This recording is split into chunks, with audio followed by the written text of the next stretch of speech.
एक हरे भरे खेतों और पेड़ों से घिरा सुंदर सा गांव था जिसका नाम था हरिपुर। हरिपुर अपनी सुंदरता के लिए दूर दूर तक जाना जाता था। गांव के किनारे एक नदी बहती थी जिसका नाम था चंद्रिका। इसी नदी से सारे खेतों और बागों को पानी मिलता था। गांव की खेती बाड़ी इसी पर निर्भर थी। गर्मियों का मौसम चरम पर था। नदी भी अब सूखने के कगार पर थी। गांव के लोग बारिश के लिए तरस रहे थे। हरिपुर में 3 अच्छे दोस्त और पड़ोसी रहते थे, दिनेश, कमलेश और गोपाल।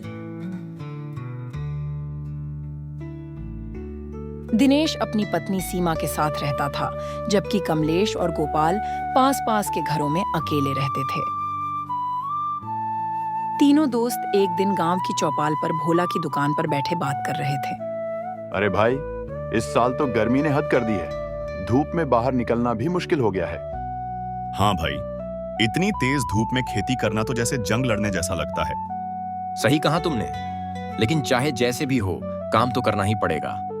बिना काम के चूल्हा कैसे जलेगा? अब खेतों में तो बहुत पानी लग रहा है, ऊपर से बारिश है नहीं तो जमीन फटने लगी है। बस अब तो ऊपर वाले की ही उम्मीद है। एक अच्छी बारिश ही हमें बचा सकती है। तीनों सोचते सोचते अपने अपने घर चले जाते हैं। अगले दिन तेज हवाएं चलने लगीं। आसमान में काले बादल छा गए। कुछ ही देर में तेज बारिश शुरू हो गई।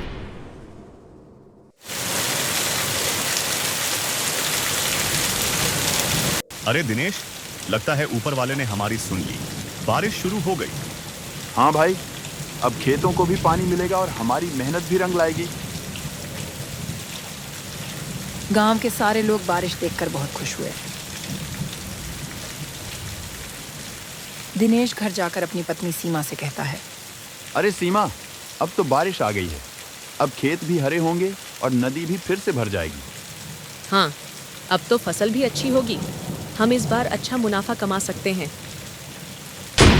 रात को दिनेश और सीमा खुशी खुशी सो जाते हैं। अगली सुबह दिनेश उठता है और देखता है कि बारिश अब भी हो रही है।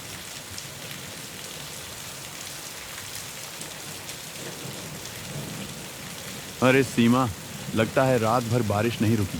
सड़कें तो जैसे नदियां बन गई हैं। अगर ऐसा ही चलता रहा तो पानी घर में घुस जाएगा। वह चिंतित होकर कमलेश और गोपाल के पास जाता है। दोनों बाहर ही खड़े मिलते हैं। भाइयों, ये बारिश तो रुकने का नाम ही नहीं ले रही। अब तो डर लगने लगा है। हाँ, मेरे घर के सामने की सड़क पूरी डूब गई है। अगर और बारिश हुई तो पानी अंदर घुस जाएगा। हमें खेत चलकर देखना चाहिए, कहीं नुकसान तो नहीं हुआ। तीनों बारिश में खेत की ओर निकलते हैं। तीनों खेत पहुंचने पर थोड़ा सा खुश होते हैं।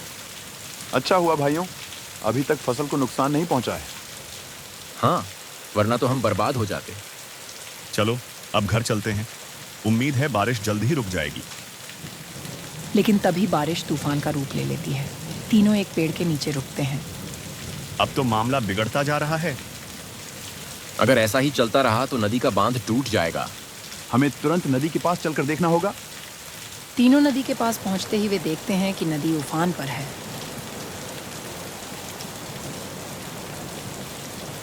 तूफान और तेज हो जाता है और नदी का बांध टूट जाता है। सारा पानी गांव और खेतों में भर जाता है। फसलें पूरी तरह नष्ट हो जाती हैं। ये क्या, हमारी सारी मेहनत मिट्टी में मिल गई। अब हम क्या खाएंगे? हमारी रोजी रोटी ही तो थी ये फसल। अब तो बस ऊपर वाले का ही सहारा है। तीनों उदास मन से अपने घर चले जाते हैं। अजी, अब क्या होगा? सब कुछ तो खत्म हो गया। अब बस हिम्मत रखनी होगी। जो होना था वो हो गया। कल गोपाल और कमलेश के साथ कुछ उपाय सोचूंगा।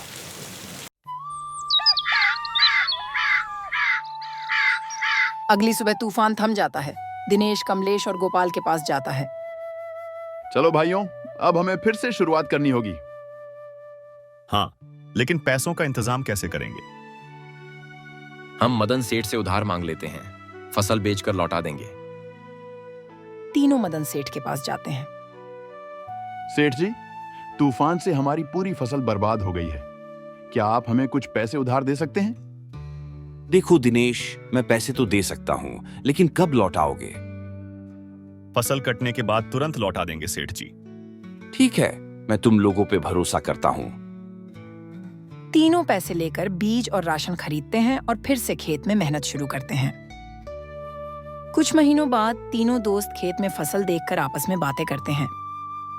अरे कमलेश भाई, देखो कितनी शानदार फसल हुई है। हाँ, इस बार मुनाफा भी खूब होगा। कुछ दिनों बाद तीनों अपनी अपनी फसल काटते हैं और अच्छे मुनाफे से बाजार में बेच देते हैं। चलो अब मदन सेठ का उधार चुका देते हैं। तीनों सेठ जी को पैसे लौटा देते हैं और खुशी खुशी अपने घर लौट जाते हैं। सीख, प्रकृति का कोई भरोसा नहीं, लेकिन अगर इंसान एकजुट होकर मेहनत करे तो कोई भी तूफान ज्यादा देर तक नहीं टिकता।